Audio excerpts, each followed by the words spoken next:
하나님께서 제정하신 대표적인 예식들은 우리가 여러 가지가 있지만은 그 중에 침례식과 성만찬 예식, 세종 예식이 가장 중요한 것 같습니다. 근데 이 예식들을 행함에 있어서 우리가 반드시 사용되는 것은 뭐냐면 물입니다. 가만히 보면은 왜 세종 예식 할 때도 물을 사용하셨고 성만찬 예식, 그 세종 예식, 그 침례식 때도 물을 사용했습니다. 인생에서 가장 중요한 것을 꼽으려면은 우리가 태양 없이는 인간이 살 수가 없습니다. 또 물이 없으면은 인간이 살 수 없죠. 공기, 토양, 따뜻한 온도. 이 5가지 중에서 한 가지만이라도 결핍되면은 우리는 인생을 영위할 수 없습니다. 그 중에서 우리가 이 5가지 중에서 하나님께서 침례식과 성만찬 예식할 때 물을 사용하셨는데 이 생명의 법칙을 한번 우리가 살펴보겠습니다. 물과 생명은 가장 밀접한 연관이 있습니다. 물이 없으면 인간은 살 수가 없어요. 근데 여러분 그 서석에 있는 계곡의 이 계곡의 물들입니다. 이게 여기는 어디입니까? 영월에 있는 거기 한반도 지형 아시죠, 여러분? 유명한데 물이 흐르면은 음이온이 발생해서 주변 공기를 신선하게 해줍니다. 지난주 며칠이었나요? 저기 너무 더워서 여기 저녁 7시 되니까 여기 옥천에 7시 반인데 여기 영상 30도였어요. 7시 반에. 근데 용문으로 가니까 29도로 떨어지더라고요. 용문서 지평으로 가니까 28도로 떨어지더라고요. 거기서 월산리로 가니까 27도로 떨어지더라고요. 그래서 제가 굉장히 차이가 나는구나 생각을 했어요. 근데 그때 아마 지평에는 비가 와서 더 그랬던 것 같아요. 여기는 비가 안 오고. 자, 여기 보면은 여러분 보세요. 근데 여기 지금 뭡니까? 녹조죠, 녹조. 거기 월산리 저수지에 가니까 녹조가 새파랗게 끼어가지고 물고기가 살 수 없을 만큼 심각합니다. 근데요, 희한해요. 흐르는 물은 거의 녹조가 생기지 않습니다. 근데 이게 물이 멈추면은 녹조가 생겨요. 여러분, 강이 흘러 이렇게 강은요, 신기해요. 조금만 낮은 곳이 있으면은 그냥 밑으로 내려가요. 여러분 아시죠? 그죠? 그래가지고 낮은 장소가 있으면은 물은 참지 못하고 계속 그리로 갑니다. 그래서 물은 어찌 보면은 인간에게 겸손을 가르쳐준 최고의 덕목이기 때문에 하나님께서 침례식을 베풀 때나 성만찬 예식을 베풀 때 물을 사용한 이유는 우리에게 겸손을 가르치기 위해서 그렇게 하신 게 아닌가 생각이 됩니다. 물은 흘러 결국에는 바다로 옵니다. 바다에 온 물은 가장 낮은 곳에 온 물은 다시 수증기로 위로 올라가요. 그래서 내려가는 이유는 뭐냐면 위로 올라가기 위해서 내려가는 것 같아요. 자, 우주에서 이해하지 못할 3가지를 보겠습니다. 첫 번째, 한번 보세요. 하나님의 사랑과 행복 속에서 살던 루스벨이 어떻게 하나님을 배신했을까? 이게 세계에서 가장 풀지 못할 수수께끼라고 얘기합니다. 한번 그렇잖아요? 누가 이런 얘기를 해요. 교만이 어디서 왔을까? 모른다 그래요. 교만이 어디서 왔을까? 어쨌든 하나님과 항상 같이 있던 천사장이 어떻게 하나님을 배신했을까? 이게 아이러니돼요, 이게. 두 번째, 우주에서 이해하지 못할 두 번째가 뭔지 보겠습니다. 세계 모든 만민 중에서 선택함을 받아서 남들이 알지 못하던 하나님의 말씀을 가지고 있었고 밤낮 성경을 연구하던 유대인들이 어떻게 타락해서 저지경이 됐을까? 이게 두 번째입니다. 이게 여러분 이해하지 못해. 아니, 이 지구에서 성경을 제일 먼저 하나님이 주셨고 성경을 가지고 성경을 연구했던 사람들이 하나님을 배신해요. 이게 두 번째입니다. 세 번째 뭔지 아십니까? 우주에서 가장 완벽한 교사이신 예수님과 3년 반 동안 동행하면서 가르침을 받았던 가룟 유다가 왜 타락했을까? 이게 세 번째입니다. 여러분 한번 생각해 보세요. 우리가 가끔 그런 생각을 들어요. 저도 이제 재림교인이지만은 가끔 안 믿는 사람들이 믿는 사람들보다 훨씬 더 겸손하고 훨씬 더 이렇게 뭐랄까요, 진리를 추구하고 훨씬 더 경건하게 살려고 하는 것을 볼 때가 있어요. 근데 왜 재림교인들은 오랫동안 신앙을 해도 그 재림교회 그 또 부모가 모태신앙이라고 하는데 보면은 전혀 믿는 것 같지도 않고 전혀 신앙의 냄새도 풍기지 못하는 이유는 무엇일까? 여러분 어떻게 생각하십니까? 이게 우주에서 이해하지 못할 세 가지라는 것입니다. 하나님도 이게 궁금하다는 것입니다. 왜 그럴까? 사단은 하늘에서 세 분 하나님 다음으로 가장 높은 지위에 있었던 완벽한 자였습니다. 에스겔서가 이를 증명합니다. 기름 부음을 받은 덮는 그룹이며 내가 너를 세움에 네가 하나님의 성산에 있어서 화강석 사이에 왕래하였도다. 내가 지음을 받던 날로부터 내 모든 길에 완전하더니 그랬습니다. 루스벨은 하늘에서도 완전했던 존재예요. 그리고 하나님을 철저히 섬겼던 사람인데 어떻게 루스벨이 타락하게 됐을까요? 주 여호와의 말씀에 너는 완전한 인이었다. 완전한 인이었다 그랬어요. 지혜가 완전하고 아름다움이 완전하고 겸손이 완전했다 그랬어요. 그런데 어떻게 타락했을까?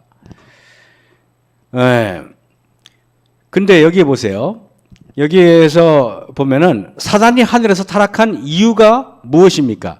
이것을 성경은 이렇게 말해요. 내가 아름다움으로 마음이 교만하였다 그랬습니다. 여러분, 루스벨이 타락한 이유는 딱 하나입니다. 뭡니까? 교만이라고 얘기해요. 교만.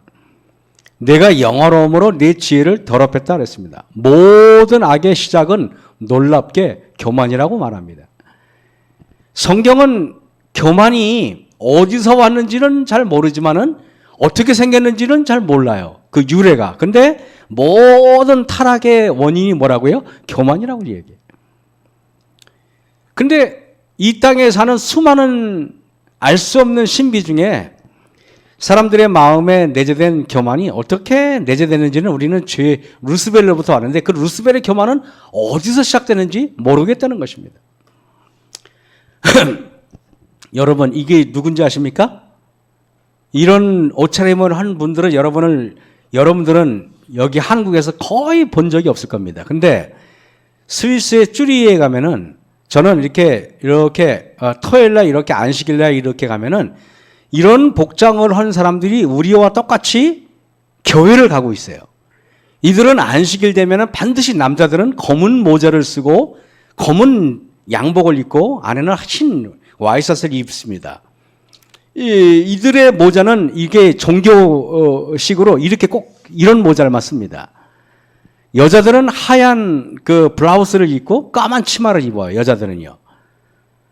근데 여러분, 여기에 모자 안 쓴 저 유대인은 저거는 범법행위입니다. 저 사람은 꼭 저러진 사람이 꼭 있더라고요. 어디 가도.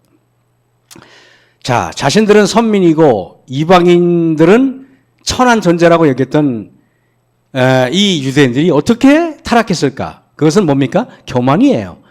내가 특별하다는 교만입니다. 하나님의 선민으로 선택된 유대인들 매일 성경을 암송하고 읽고 하면서 메시아를 기다렸는데 정작 예수님이 이 땅에 오시니까 그냥 죽여요. 여러분, 제자 중에서 가장 잘생긴 제자가 누굴 같아요? 12명의 제자 중에서. 자유나 누구 같아요? 베드로도 있고 요한도 있고 야고보도 있고 다 있어요. 누가 제일 잘생겼을 것 같아요? 예? 유다입니다. 누가 제일 공부를 잘했을 것 같아요? 유다입니다. 누가 제일 학벌이 좋을 것 같아요? 유다입니다. 누가 제일 예모 있고 말도 조신하게 잘하는지 아십니까? 유다입니다. 유다는 말도 함부로 하지 않았어요. 굉장히 예의 바르고 훌륭해 보여요. 유다는 사람들이 딱 제자들이 이렇게 12명의 제자 중에서 이렇게 말한대요. 야, 우리 중에서 누가 제일 착한 것 같아? 그러면은 당연히 유다지 그랬다 그래요. 유다는 함부로 욕도 안 하고 유다는 버르장머리 없게 보이지도 않아요. 제자들이 볼 때는 가장 훌륭한 인격자를 뽑아내면 예수님 다음으로 유다. 그래서 심지어는 제자들이 뭐라 그러냐면은 유다는 예수님하고 거의 비슷한 사람이야. 이렇게까지 얘기했다 그래요.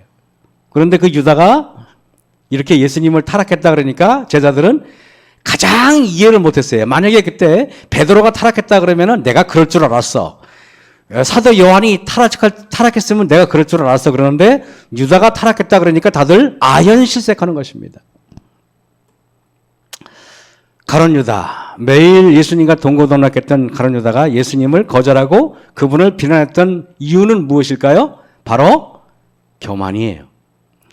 자, 루스벨과 유대인과 가룟 유다는 그들의 엄청난 지위와 특권을 잃어버렸을까? 왜?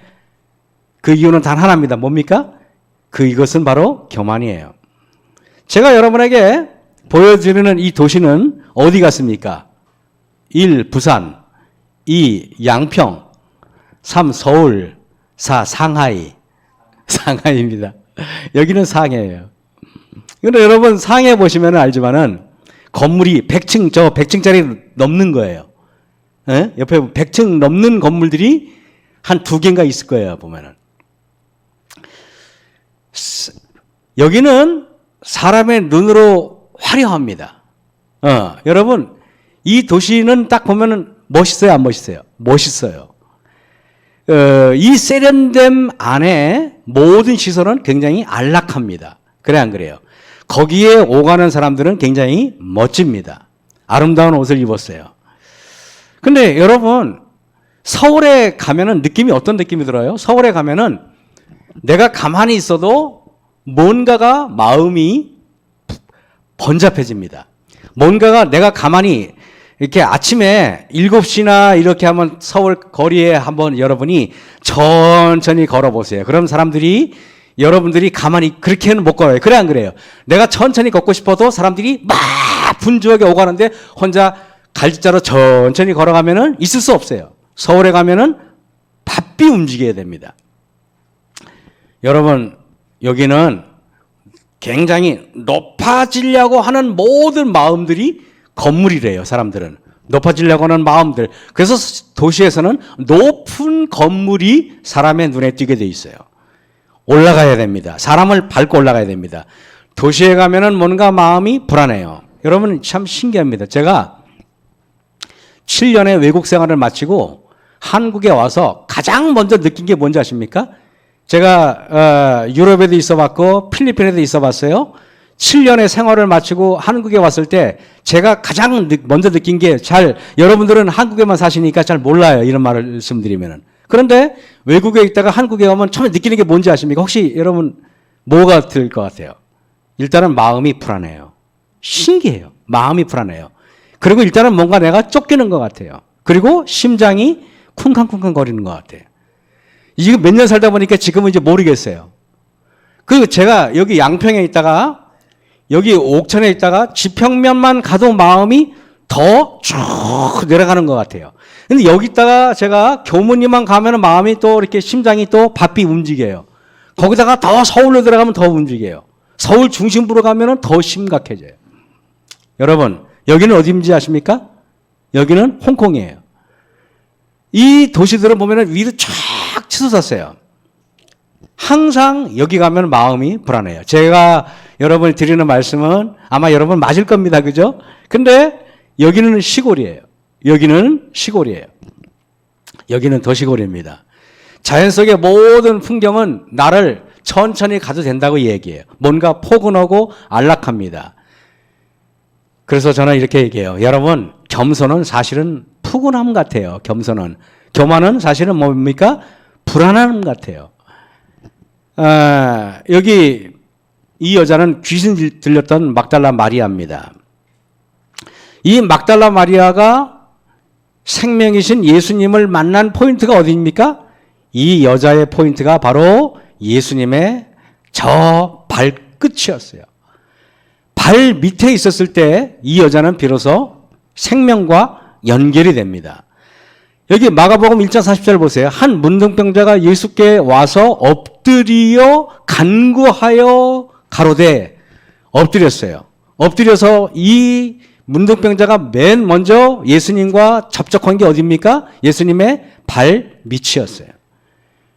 모든 생명은 예수님의 발 밑으로 내려간 마음만이 얻을 수가 있어요. 신기합니다. 이 불쌍한 문둥병자가 예수님의 생명에 연결되었을 때, 예수님의 발 밑에 그 마음이 도달했을 때 비로소 예수님의 발과 예수님의 생명과 확 연결이 됩니다. 여러분 보세요. 사람들이 얘기합니다. 왜 서울로 이사 가냐 그러면은 대부분의 부모들이 그 교육 때문에 간다고 이야기해요. 근데 도시에서의 교육은 실상은 높아지려고 하는 교육이 대부분입니다. 공부를 열심히 하지 말라는 게 아니에요. 우리가 열심히 사는 사람이 아름답죠. 근데 모든 교육은 사실은 거기서 그리로 갑니다. 마귀의 지혜, 마귀가 추구하려고 하는 모든 마음들은 교만과 밀접한 연관이 있어요. 예수님을 영접한 사람들, 마리아가 예수 계신 곳에 와서 그 발 앞에 엎드려 가로되, 아까도 문둥병자 뭡니까? 엎드리는 사람들만이 예수님의 발 앞에 예수의 생명과 연결이 됩니다. 여기 누가복음에도 보면 그에게 마리아라 하는 동생이 있어 주의 발 아래 앉아 그의 말씀을 듣더니, 마음이 주님의 발 아래에 내려가지 않는 사람은 어떤 설교를 들어도 그 마음에 1%의 감동도 느끼지 못할 것입니다.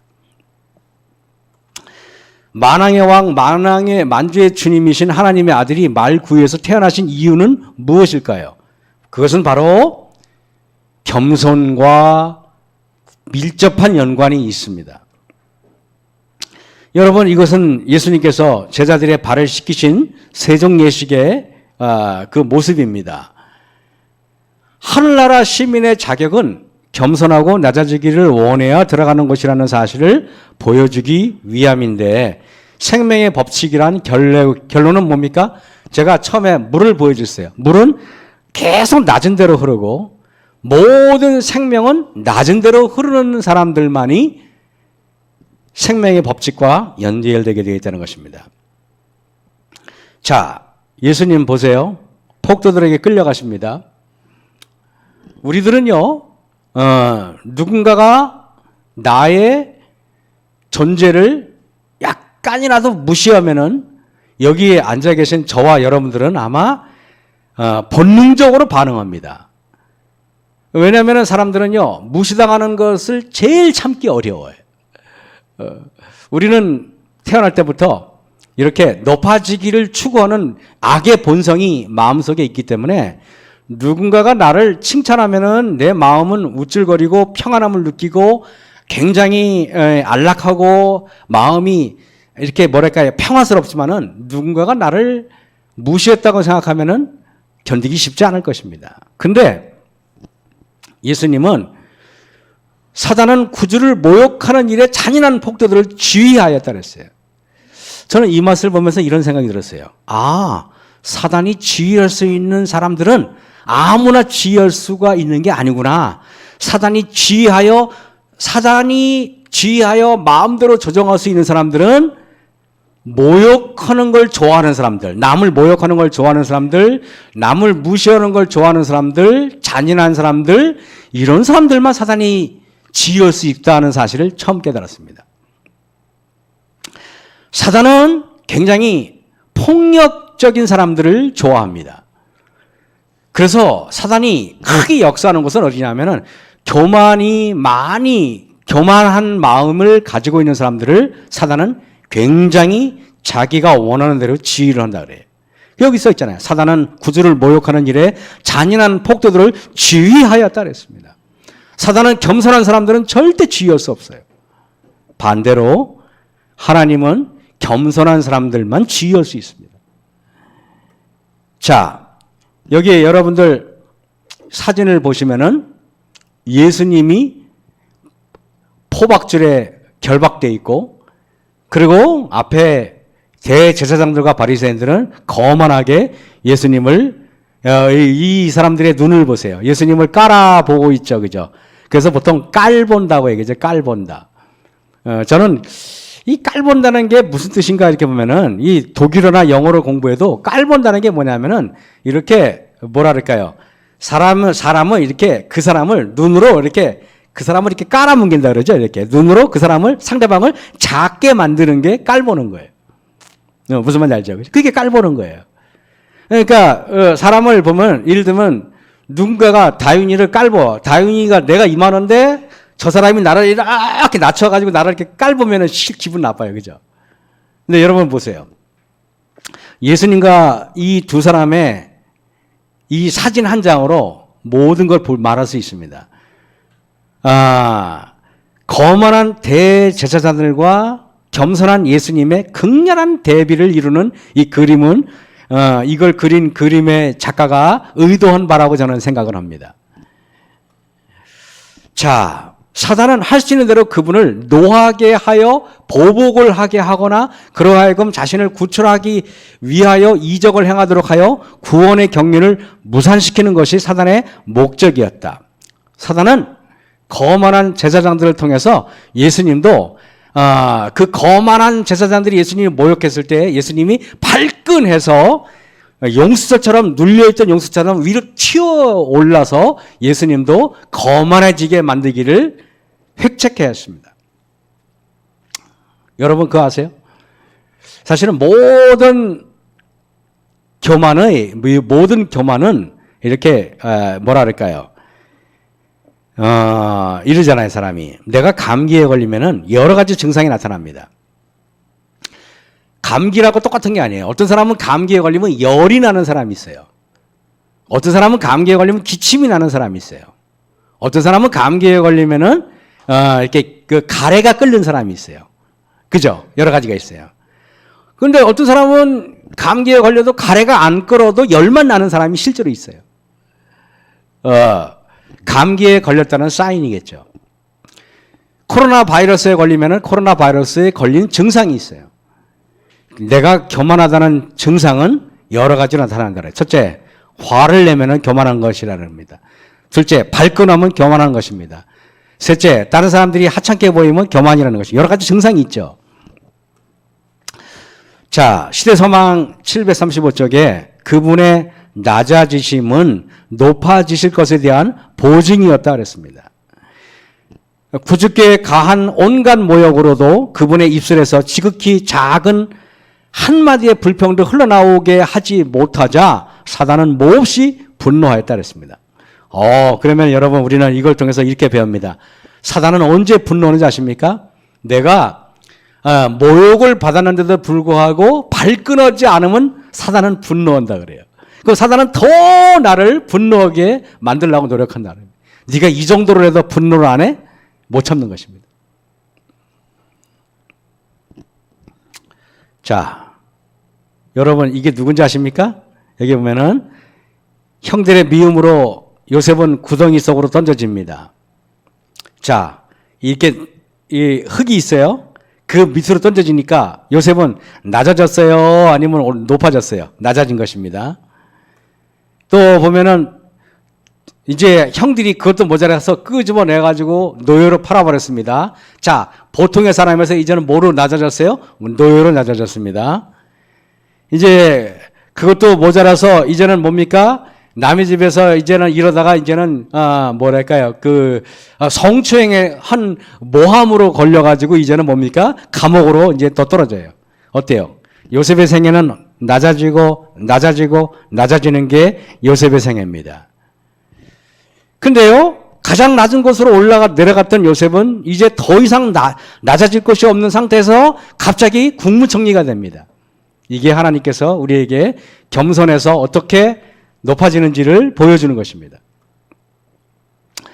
자, 모세는 애굽의 왕자로부터 미디안 광야로 양치는 목자로 겸손의 교훈을 받은 다음 이스라엘 지도자로 택함을 받아요. 자, 모세는 애굽의 왕궁에 있다가 갑자기 저 시골에서 쓸모없는 노인처럼 40년이나 세월을 보냅니다. 모세 자신도 자신이 무가치하다고 생각했고 주변 사람들도 모세가 대단하게 보이지 않았습니다. 그냥 시골에 그냥 남의 양이나 치는 쓸모없는 노인처럼 보였어요. 그런데 어느 날 하나님이 모세에게 나타나서 모세를 200만 명의 지도자로 만들고 그것도 모자라서 하늘 저 하늘 도성까지 끌어올리잖아요. 여러분, 낮아지셔야 높아지는 법칙이 있는 것입니다. 다윗은 일개 목동으로 왕으로 기름 부음을 받고 전쟁에 나가서 일약 이스라엘의 슈퍼스타가 됩니다. 어느 날 유대에서 가장 존경하는 사무엘 선지자가 오더니 양뿔에 올리브 기름을 잔뜩 채워 오더니 집으로 와요. 그러더니 첫째 형이 사무엘 선지자가 나아갑니다. 사무엘 선지자가 돌려보내요. 두 번째 형도 돌려보내요. 세 번째 형도 돌려보내요. 네 번째 형도 돌려보내요. 다섯 번째 형도 돌려보내요. 여섯 번째 형도 돌려보내요. 일곱 번째 형 돌려보내요. 맨 막내인 여덟 번째 다윗에게 오시더니 갑자기 그 고귀한 그 선지자가 머리로 그 기름을 바르고 그 다음에 뭐라고 손에 올려놓고 기도를 해요. 여러분, 어린 다윗이 감당하기에는 내가 아무리 겸손하려고 애를 써도 마음에 일어나오는 것은 어쩔 수가 없었을 것입니다. 그런데 골리앗이 또 블레셋 군대가 쳐들어와가지고 그 3m 50이 되는 골리앗이 떵떵거렸을 때 그때 그 수십만의 사람이 지켜보는 가운데 다윗이 나가서 골리앗을 물리칩니다. 사람들은 소리를 막 난리가 났죠? 슈퍼스타가 된 것입니다. 슈퍼스타가 된 이 다윗의 마음을 하나님께서는 이제 서서히 낮추기 시작합니다. 살인적인 추격을 당하여 돌로 들로 산으로 도망을 다니는 신세를 당하게 합니다. 심지어 아들로부터 도망을 다닙니다. 여러분, 다윗 이보다 더 낮아질 수 있을까요? 가장 낮아졌다고 생각했을 때 하나님께서는 그를 예수님의 족보의 중심인물로 세웁니다. 저주와 모욕을 당하던 다윗은 변화함을 받아 완전히 하늘 백성으로 거듭나고 지금은 예수님의 재림을 기다리는 구원받은 대표적인 인물로 다윗이 우리에게 이렇게 각인되는 것입니다. 리뷰 앤 헤랄드 1890년 7월 22일 날 그는 직접 원수를 갚으려 하지 않게 되었고 비난이나 무시당함이나 멸시받는 것에 대하여 민감한 반응을 보이지 않게 되었다. 그는 다른 사람이 높아지려는 것을 끌어내리지 않았다. 그는 부드럽고 온유 겸손하였으며 그는 예수와 그 비할 데 없는 사랑에 대하여 이야기하였고 그분의 형상으로 점점 닮아갔다. 이게 다윗에 대한 이야기예요. 다윗은요, 다른 사람이 높아지는 거에 대해서 그것을 끌어내리려고 애쓰지 않았어요. 우리는요, 가만히 있다가 다른 사람이 높아지면 못 견디잖아요. 그래가지고 그걸 끌어내리는 사람이 있어요. 우리 자신이 그러기 쉽습니다. 누가 그냐 하는 다툼을 일으킨 유다. 여러분 아시죠? 결국 높임을 받기를 원하는 사람은 누구라도 예수님을 결국에는 배반하고 결국에는 이 교회에 매우 어려움을 처리하는 사람이 됩니다. 시대서막 644쪽에 물 항아리와 대야와 수건이 그곳에 있어 발 씻길 준비가 다 되어 있었으나 정이 그곳에 없었으므로 제자들이 이 일을 해야만 하였다. 제자들은 모두 자존심이 상할 그 종의 일을 하지 않기로 결심하였다. 모든 제자들은 냉정한 무관심을 나타냈으며 그들에게는 아무것도 할 일이 없는 듯 무감각하게 보였다. 결국 겸손은 자존심이 상하는 것을 감당할 수 있느냐 없느냐로 결정나게 돼 있어요. 여러분, 섭섭함을 극복하지 못한 사람은 겸손할 수 없는 사람이에요. 사람들의 칭찬과 아첨이 세상의 어떤 간식보다 달콤하고 부드럽고 안락합니다. 그리고 비난, 경멸, 무시 등은 얼마나 따갑고 아프고 속상한 줄 우리는 알고 있습니다. 하지만 그 과정들을 하나님께서 주신 축복으로 여길 줄 아는 마음을 가져야 됩니다. 자, 시대서막 644쪽에 서로 봉사하려고 움직이는 제자는 한 사람도 없었다 그랬어요. 예수께서 어떻게 하려는지 한참을 기다리셨어요. 일부러. 그런데 아무도 서로 발을 씻기기를 원하는 사람이 없었습니다. 이에 대야에 물을 담아 제자들의 발을 씻기시고 그 두르신 수건으로 씻기기를 시작하셨다 그랬습니다. 근데 밑에 제가 이렇게 썼죠. 이러한 동작은 밑줄 쳤죠. 제자들의 눈을 뜨게 하였다 그랬어요. 사람이 가장 강렬한 견책을 받을 때가 언제인 줄 아십니까? 우리가 살면서 주변 사람들로부터 이런 충고도 받고 저런 충고도 받습니다. 충고 받을 때마다 얼굴이 화끈거리고 얼굴이 따끈거리고 또 마음은 또 굉장히 부끄럽습니다. 이런 견책 저런 견책 받아보셨습니까? 많이 받아보셨죠, 그죠? 근데 정말 가장 통렬한 견책은 어떤 견책인지 아세요? 누가 아이고 이렇게 하세요라고 말할 때 참 부끄러울 때가 있어요, 그죠? 근데 정말 더 통렬하고 더 가슴을 후벼 파는 그런 견책은 언제인지 아십니까? 상대방이 순결하고 가장 겸손한 행동을 보였을 때가 가장 통렬한 것입니다. 말로 하는 게 아니에요. 제자들이 겸손한 마음을, 교만한 마음을 갖고 있었을 때 예수님께서 겸손하게 원망하는 표정 하나도 없이 얼굴은 사랑이 그득해서 순수한 마음으로 제자들의 발을 기꺼이 씻길 때 제자들은 견딜 수가 없었어요. 망가진 유다의 마음도 흔들리기 시작하는 것입니다. 그때 시대서방에는 뭐라고 썼는지 아십니까? 유다가 예수님의 발을 씻길 때 이미 예수님을 배반하기로 결심했었어요. 그때 유다의 마음이 거의 회개하려고 거의 회개의 능선 99%까지 올라갔었다 그랬어요. 그런데 자존심 때문에 결국에는 포기했어요. 시대서방 644쪽에 그리스도의 겸손이 그들의 마음을 깨트렸다 그랬어요.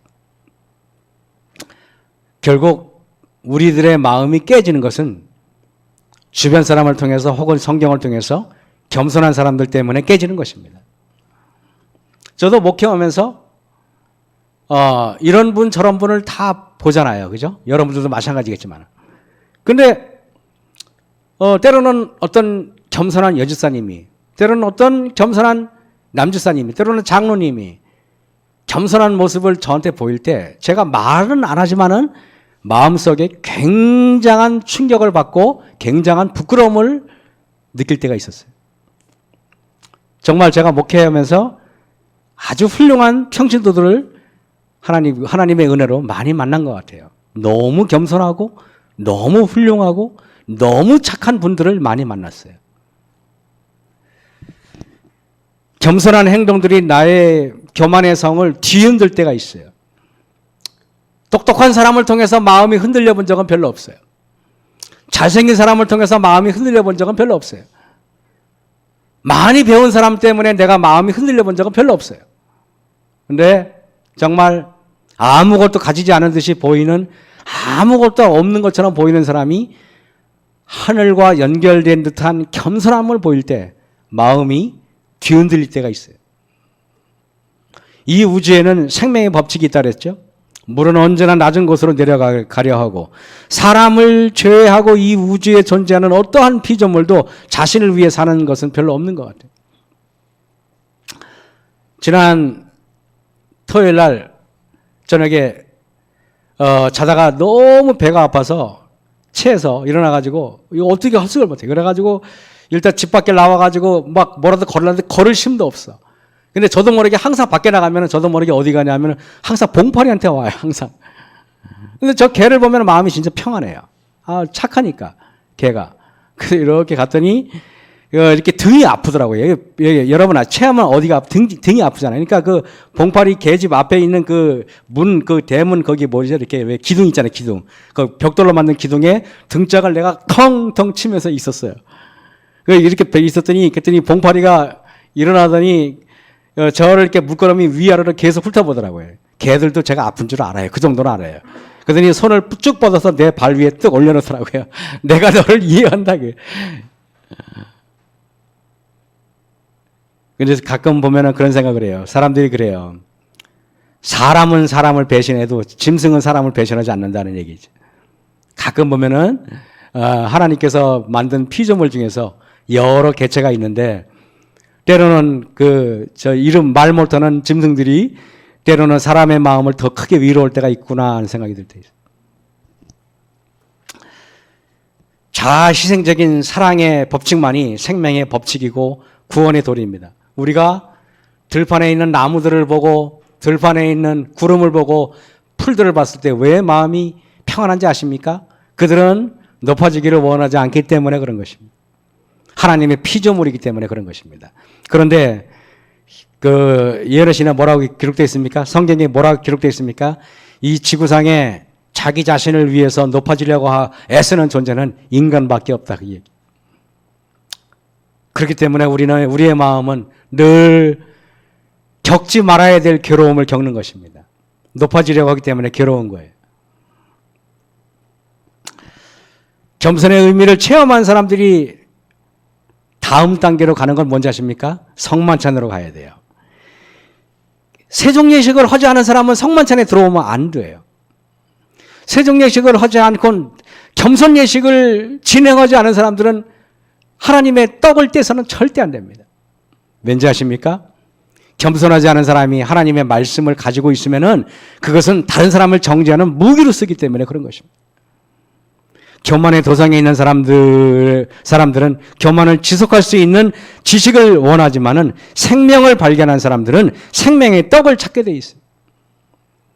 구세주께서 갈바리에서 당신의 생명을 버리셨을 때 6월절의 의의는 끝나고 하나님께서는 이제 더 이상 양을 잡는 행사를 그만하라고 그러고 하나님께서 양을 잡는 행사 대신에 우리에게 주신 행사가 뭐예요? 성만찬 예식이에요. 그래서 누가 이렇게 말합니다. 왜 하나님의 교회인가 거기 그러죠. 자기들은 지금도 6월절을 예식을 지킨대요. 그러면 여러분 똑똑히 가르쳐야 됩니다. 예수님께서 이 땅에 오셔가지고 십자가 달려 돌아가시고 6월절 대신에 성만찬 예식을 우리에게 지정했는데 무슨 소리냐? 이렇게. 당신은 십자가를 믿지 않는 인간들이라고요. 뭐라고요? 6월절 대신에 하나님께서 우리에게 새롭게 제정한 예식이 뭡니까? 바로 성만찬 예식이에요. 그래서 여기에 성만찬 예식은 여기 있지만 제가 얘기해요. 우리가 이게 고린도전서 12장이죠. 내가 너희에게 전하는 것은 주께 받은 것이니 곧 주께서 주 예수께 잡히던 밤에 떡을 가지사 축사하시고 떼어 가라사대 이것은 너희를 위하는 내 몸이니 이것을 행하여 나를 뭐라고요? 기념하라. 십자가를 기념하는 예식이 뭐라고요? 성만찬 예식. 여러분들이 이 성만찬 예식을 보면서 느낀 게 있어요. 이렇게 조그만 잔으로 먹는 거는 천주교에서 나온 거고 사실은 성만찬 예식은 그렇다고 해서 교인이 400명, 300명 되는데 큰 떡을 가져갈 수는 없잖아요. 근데 제가 청양리 교회에서 부목사로 있을 때 그 청년들을 데리고 화천에 있는 어느 산양리 조그만 마을에 그 장로님 댁 별장을 잠깐 빌렸어요. 그래서 포도주스를 큰 병으로 한 대병 가져가고 떡을 이제 막 큼지막한 떡을 잔뜩 준비해 가서 그래서 청년들하고 가가지고 저녁을 그걸로 먹어. 그게 성만찬입니다. 그래서 성만찬은 그게 무슨 예식이 아니고 그때 어떻게 했냐면은 그 청년들하고 세종 예식을 이렇게 다 이렇게 세수대를 준비해서 청년들과 이렇게 서로 이렇게 발을 씻게 하고 그리고 빙 둘러 앉았어요. 그 포도 이렇게 주스를 쭉 이렇게 한 병, 거의 뭐 큰 컵으로 한 컵씩 다 갖고 이만한 떡을 들고 그리고 돌아가면서 예수님께 받은 은혜를 이렇게 서로 간증하게 시켰어요. 그래서 청년들이 이 성만찬 예식을 하면서 이게 성만찬 예식인데 전혀 그냥 실속 있게 했죠. 돌아가면서 이렇게 하는데 몇 청년 한 3, 40명 그때 갔던 것 같은데 몇 명 돌아갈 때 어떤 청년이 눈물을 흘리기 시작하는 겁니다. 감동의 눈물을 흘리기 시작하는 것입니다. 근데 몇 사람이 진행되니까 거기 청년들이 다 울면서 회개하고 자기가 잘못 살아왔던 것을 회개하고 성만찬이 그렇게 끝났는데 그 청년들 소감이 참 가관이었습니다. 나중에 뭐라고 얘기했냐면은 자기가 평생에 그렇게 강한 침례식, 성만찬 예식은 처음 겪어봤다고 얘기해요. 우리 옥천교회 다 합쳐도 우리 청년 숫자도 안 되니까 언제 한번 우리 코로나 끝나면은 성만찬 예식 그렇게 한번 했으면 좋겠어요. 그것도 여기 본당에서 하지 말고 빙둘러 앉아가지고 식당에서 앉아가지고 같이 이야기하고 같이 하나님의 은혜를 나누고 그게 진짜 진정한 예배인 것입니다. 사실 저는 때로는 가끔 의자에 앉아가지고 한 사람은 설교하고 한 사람은 듣고 아멘하고 하는 것만이 설교라고 생각하지 않아요. 빙둘러 앉아가지고 대배를 그렇게 들어도 되는 것입니다. 굳이 무슨 어떤 격식을 따져서 이렇게 할 것이 아니라 하나님의 은혜를 서로 경험하고 체험하고 하는 것을 간증하고 이야기하고 그래서 실제로는 예전에 LNG 화인 여사는 목회자가 별로 없었을 때 이렇게 했습니다. 보통 그때 여기 그 화이트인 자서전에 보면은 157명이 이렇게 앉아가지고 157명이 앉아가지고 한 사람씩 나와가지고 1분씩 간증했다 그랬어요. 1분씩. 그 소셜 미팅이라고 그래가지고 그게 가장 은혜스러운 예배인 것입니다. 그 예배는 뭔지 아십니까? 하나님을 찬양하는 거예요. 마음으로 찬양해야지 꾸벅꾸벅 졸면서 무슨 찬양이 되겠습니까? 실제로. 식후에 또한 이와 같이 잔을 가지시고 가라사대 이 잔은 내 피로 세운 새 언약이니 이것을 행하여 마실 때마다 나를 기념하라. 성만찬 예식에 그건 딱 하나예요. 예수님을 기념하는 것입니다. 뭘 기념합니까? 나를 구원해 주신 것을 기념하는 것입니다. 우리가 정말 정상적인 예배, 정상적인 예식이 다 진행됐으면 참 좋겠습니다. 제가 동료 목사하고 전화했는데 어떤 데는 침례식도 계속 봄부터 계속 지금까지 연기되고 있다 그래요. 그런 얘기 들으니까 참 심각하구나. 우리가 그래도 우리가 이렇게 뭐랄까요?